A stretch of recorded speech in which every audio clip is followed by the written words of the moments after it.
90 రోజుల కోర్సు పూర్తి చేస్తే చాలు 100% ప్లేస్మెంట్ సపోర్ట్ తో సాఫ్ట్వేర్ జాబ్ మీ సొంతం. వెంటనే కోడ్ జ్ఞాన్ డెస్టినేషన్ ని సంప్రదించండి. వాగర్థావివ సంపృక్తౌ వాగర్థ ప్రతిపత్తయే జగతః పితరౌ వందే పార్వతీ పరమేశ్వరౌ. సదాశివ సమారంభాం శంకరాచార్య మధ్యమాం అస్మదాచార్య పర్యంతం వందే గురు పరంపరాం. ఆదిత్యాయ చ సోమాయ మంగళాయ బుధాయ చ గురు శుక్ర శనిభ్యశ్చ రాహవే కేతవే నమః. శృంగేరి జగద్గురు పీఠాధిపతులకి, కంచి పీఠాధిపతులకి నమస్కారములు తెలియచేసుకుంటూ కార్యక్రమాన్ని ప్రారంభిద్దాం. ఇక గమనించుకున్నట్లయితే మార్చి 7వ తారీఖు నుంచి 15వ తారీఖు వరకు 12 రాశుల్లో జన్మించినటువంటి వారికి ఏ విధంగా ఉండబోతుందో తెలుసుకునే ముందు గ్రహ సంచారం తెలుసుకుందాం. వృషభ రాశిలో గురువు, మిథున రాశిలో కుజుడు స్తంభించి ఉండడం, అలాగే కన్యా రాశిలో కేతువు, కుంభరాశిలో రవి శని యొక్క సంచారము, మీన రాశిలో శుక్రుడు బుధుడు రాహు యొక్క సంచారం. ఇక 12 రాశుల్లో జన్మించినటువంటి వారికి ఒక్కొక్క రాశిలో జన్మించినటువంటి వారికి ఏ విధంగా ఉండబోతుందో తెలుసుకునే ప్రయత్నం చేద్దాం. మార్చి 7వ తారీఖు నుంచి 15వ తారీఖు వరకు కన్యా రాశిలో జన్మించినటువంటి వారికి ఏ విధంగా ఉండబోతుందో తెలుసుకుందాం. ప్రధానంగా చూసుకున్నది కన్యా రాశి వారికి గురుబలం అధికంగా ఉంటుంది. అలాగే అన్ని గ్రహాల యొక్క ప్రభావం సంపూర్ణంగా యోగదాయకమైనటువంటి పరిస్థితి. అన్నీ ఉన్న అల్లు నోట్లో శని అన్నట్టుగా ఈ కన్యా రాశి వారికి అంతా బాగుంది. ఈ 7వ తారీఖు నుంచి 15వ తారీఖు వరకు అసలు ఒక విధంగా చెప్పాలి అని అంటే అన్ని గ్రహాలు సంపూర్ణముగా యోగించేటువంటి పరిస్థితి. కాకపోతే సింహరాశిలో ఏర్పడుతున్నటువంటి చంద్రగ్రహణ ప్రభావం కొన్ని ఒడిదుడుకులు ఎంత యోగాన్ని ఇస్తున్నాయో ఆ యోగాన్ని కొన్నిసార్లు ఇబ్బంది పడేటువంటి పరిస్థితులు చంద్రగ్రహణ ప్రభావం వలన ఏర్పడబోతున్నాయి. కాబట్టి చంద్రగ్రహణ దోషం నుంచి బయటపడే ప్రయత్నం చేస్తే ఈ 7 నుంచి 15వ తారీఖు వరకు అన్ని రోజులు మీ రోజులుగానే చెప్పవచ్చు. ఎందుకు అనంటే గురువు యోగదాయకంగా, రవి శని శుక్ర రాహు బుధ యోగదాయకంగా, కుజుడు సామాన్యమైనటువంటి ఫలితాలు. కాకపోతే కుజుడిచ్చేటువంటిది ఎలా ఉంటుందనంటే మీలో అమితమైనటువంటి ఆత్మవిశ్వాసాన్ని ఇస్తాడు. తద్వారా అన్ని పనులలో మీదే విజయం అన్నట్టుగా ముందుకు సాగిపోతుంటారు. కాకపోతే ఇక్కడ ఈ కుజుని ప్రభావం వలన తొందరగా పాటు నిర్ణయాలు తీసుకోవడం, తద్వారా కొన్ని విషయాల్లో అవగాహన లోపం వల్ల చేతికెర పడతారు. అంటే సరైనటువంటి నిర్ణయాలు తీసుకోలేకపోతారు దుందుడుకు స్వభావం వలన. కానీ ముఖ్యంగా నిరుద్యోగస్తులకి మాత్రం సంపూర్ణమైనటువంటి యోగకాలంగా చెప్పవచ్చు. ఉద్యోగం లభించి తీరుతుంది, అందులో సందేహం లేదు. వేరే సంస్థలలో ఉద్యోగం కోసం ప్రయత్నం చేసేటువంటి వాళ్ళకి ఇది చాలా అనుకూలమైనటువంటి సమయంగా చెప్పవచ్చు. 7 నుంచి 15వ తారీఖు వరకు ప్రయత్నాలు ప్రారంభించండి, మంచి ఫలితాలు పొందుతారు. ఇక ప్రభుత్వ పరముగా పనిచేసేటువంటి వాళ్ళు, ప్రైవేట్ పరంగా ఉన్నటువంటి వాళ్ళకి ప్రమోషన్స్తో కూడుకున్నటువంటి బదిలీలు కానీ, ప్రమోషన్ సంబంధించినటువంటి విషయాల్లో మీరు లిస్ట్లో ఉంటారని చెప్పవచ్చు. మీరు ఊహించకపోవచ్చు ప్రమోషన్ వస్తుందా, కానీ మీకు సంబంధించినటువంటిది జీవితంలో మంచి జరిగేటువంటి అవకాశం 7వ తారీఖు నుంచి 15వ తారీఖు వరకు ఉద్యోగస్తులకు ఉంటుందని చెప్పవచ్చు.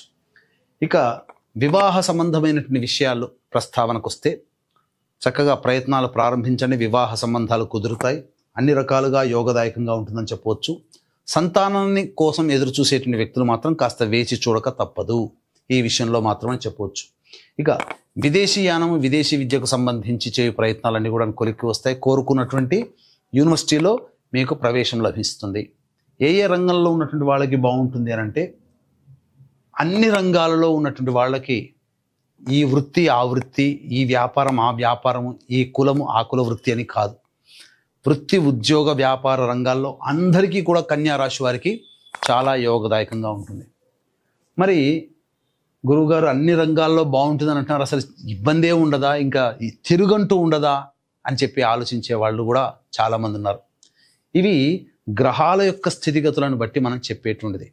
అయితే రోజువారీ దైనందిన జీవితంలో కొంత మార్పులు అనేటువంటివి తప్పవు. కాబట్టి రోజువారీ జీవితంలో ఏ విధంగా ఉంటుందో మనం తెలుసుకునే ప్రయత్నం చేద్దాం. అన్నిటికంటే ముఖ్యంగా గ్రహణ ప్రభావం కొంత ఇబ్బందికర పరిస్థితులని చెప్పవచ్చు.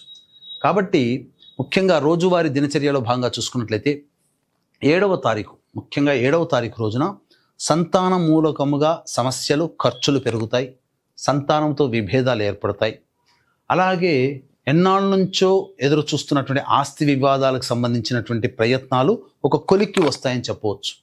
న్యాయ సంబంధమైనటువంటి విషయాల్లో మీకు అనుకూలంగా వచ్చే అవకాశాలు ఎక్కువగా ఉన్నాయి. 8, 9 మరియు 10, 11 ఈ 4 రోజులు మీరు మీవే అని చెప్పవచ్చు. ఇంకా మీకు తిరుగంటూ ఉండదు. అన్ని విధాలుగా అన్ని రంగాల్లో ఉన్నటువంటి వారికి మంచి జరగబోతుంది. ఉద్యోగ సంబంధంగా ఎదురు చూసేటువంటి వ్యక్తులు శుభ సమాచారం 8, 9 తారీఖుల్లో ఎదుర్కొంటారు. తద్వారా ఆనందకరమైన జీవితాన్ని పొందుతారు. రాని బాకీలు వసూలవుతాయి. మీ ఖర్చులకు మించిన ఆదాయం లభించడము, అలాగే అన్ని విధాలుగా యోగదాయకంగా కుటుంబ సభ్యులతో సంతోషంగా గడుపుతారు. అయితే 12, 13, 14 ఈ 3 రోజులు ఒక రోజు కంటే ఇంకొక రోజు ఎక్కువగా బాధిస్తుండడం అలా ఉంటుంది. 14వ తారీఖుకి పీక్ స్టేజ్లో ఉంటుంది. కాబట్టి మానసికమైన ప్రశాంతత ఈ 3 రోజులు ఉండదు. గ్రహణం కూడా ఏర్పడుతుంది. రాశి నుంచి చూసుకున్న అనుకూలంగా లేని రోజులే ఈ 12, 13, 14. కాబట్టి ఖర్చులు ఏవైనా ముందుగానే ప్లాన్ చేసుకుంటే ఆ ఖర్చుల శాతాన్ని తగ్గించుకునే ప్రయత్నం చేయండి, లేదా ఆ ఖర్చుల్ని వాయిదా వేసుకునే ప్రయత్నం చేయండి. చాలా మటుకు సేఫ్ అవుతారు. ఎందుకంటే అన్ఎక్స్పెక్టెడ్ ఎక్స్పెన్సెస్ అనేటువంటివి 12, 13, 14 తారీఖుల్లో ఏర్పడబోతున్నాయి. అన్నిటికంటే ఇంకా ప్రధానంగా మానసికమైనటువంటి ప్రశాంతత లోపించడం, ఒక జిగ్జాగ్ లాగా ఉండడం, ఏ పని చేయాలన్నా ఆసక్తి లేకపోవడం అనేటువంటిది కన్యా రాశి వారికి ఏర్పడబోతుంది. కాబట్టి జీవితంలో పైకొచ్చేటువంటి ఎటువంటి నిర్ణయాలు తీసుకోకపోవడమే చాలా మేలనే విషయాన్ని గమనించుకోవాలి. ఇక 15వ తారీఖు మాత్రం గత 3 రోజులుగా ఇబ్బంది పడుతున్నట్టుగా 11, 12, 13, 14 తారీఖుల్లో ఈ 3 రోజుల్లో పడినటువంటి ఇబ్బందులకి కొంత రిలీఫ్ అనేటువంటిది ఏర్పడుతుంది. పెండింగ్లో ఉన్నటువంటి పనులని, అనగా ఈ 3 రోజుల్లో చేయలేనటువంటి పనులని 15వ తారీఖు రోజున మీరు చేయబోతున్నారు. సంతోషముగా మీ కుటుంబ సభ్యులతో గడుపుతారు. విందులు వినోదాల్లో మీ యొక్క ఆనందంతో మీ యొక్క కుటుంబ సభ్యులతో ఉంటారని చెప్పవచ్చు. ఇక గమనించుకున్నట్లయితే తర్వాత చెప్పుకొచ్చినది ఏమిటంటే, ఈ యొక్క చంద్రగ్రహణ ప్రభావము కొంత ఇబ్బందికరంగా ఉన్నప్పటికీ అన్ని యోగాలు గ్రహాలు అనుకూలంగా ఉన్నాయి. కాబట్టి ఆత్మవిశ్వాసంతో ముందడుగు వేసే ప్రయత్నం చేయండి. అన్ని రకాలుగా బాగుంటుంది, అందులో సందేహమే లేదు. అన్ని వృత్తి ఉద్యోగ వ్యాపారాల్లో కన్యా రాశి వారికి అద్భుతంగా ఉంటుందని చెప్పడంలో ఏమాత్రం సందేహం లేదు.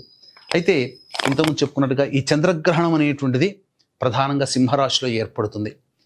America, Mexico, Canada, Australia, New Zealand, Japan వంటి దేశాల్లో ఉన్నటువంటి వాళ్ళకి ఎక్కువగా కనబడుతుంది. కాబట్టి మన భారతదేశంలో గ్రహణం కనబడదు. కనబడనటువంటి గ్రహణానికి నియమాలు పాటించాల్సిన అవసరం లేదు, అంటే పట్టు విడుపు నియమాలు. కానీ ప్రపంచవ్యాప్తంగా ఎక్కడ ఉన్నప్పటికీ కూడా మేష, వృషభ, కర్కాటక, సింహ, కన్య, వృశ్చిక, ధనుస్సు, మకర, కుంభ రాశుల్లో జన్మించినటువంటి వారికి ఈ గ్రహణ దోష ప్రభావం అధికంగా ఉంటుంది. కాబట్టి ఈ యొక్క చెప్పినటువంటి మేష, వృషభ, కర్కాటక, సింహ, కన్య, వృశ్చిక, ధనుసు, మకర, కుంభ రాశుల్లో జన్మించినటువంటి వారికి గ్రహణ దోష నివారణ హోమాలు 14వ తారీఖు రోజున పర్ హెడ్ 2100 రూపాయలకి పొద్దున 9 గంటలకి ప్రారంభమవుతాయి. అవకాశం ఉన్న వాళ్ళు కార్యక్రమ తదనంతరం కాంటాక్ట్ చేసి మీ గోత్రనామాదులు నమోదు చేసుకోవచ్చు. దీని ప్రభావం వలన కొన్ని సమస్యలు భవిష్యత్తులో పెరుగుతాయి. కాబట్టి దేవతానుగ్రహాన్ని పొందితే సమస్యలు శాంతింపబడతాయని చెప్పవచ్చు. అయితే ఈ యొక్క కన్యా రాశిలో జన్మించినటువంటి వారికి ఈ యొక్క సమస్యలు రోజువారీ దైనందిన జీవితంలో వచ్చేటువంటి సమస్యల పరిష్కారం కోసం ప్రధానంగా ప్రతిరోజు దుర్గా అష్టోత్తరము, సర్వదేవకృత లక్ష్మీ స్తోత్ర పారాయణం రోజుకి 3 సార్లు పఠించడం, తద్వారా శుభ ఫలితాలు పొందుతారని చెప్పవచ్చు. ఇప్పుడు చెప్పినటువంటి సమస్యల కంటే ఇంకా విభిన్నంగా మీ యొక్క జీవితం ఉందంటే జన్మజాతకంలో నడుస్తున్నటువంటి గ్రహ దశాంతర దశల యొక్క ప్రభావాలు. కావున దగ్గరలోని మంచి ఉపాసనా పరులైనటువంటి జ్యోతిష్యులను సంప్రదించి వారి సలహాలు సూచనలు కనుక పాటించినట్లయితే మరింత మెరుగైనటువంటి జీవితాన్ని పొందుతారని చెప్పడంలో ఏమాత్రం సందేహం లేదు. సర్వం శ్రీ ఉమామహేశ్వర పరబ్రహ్మార్పణమస్తు.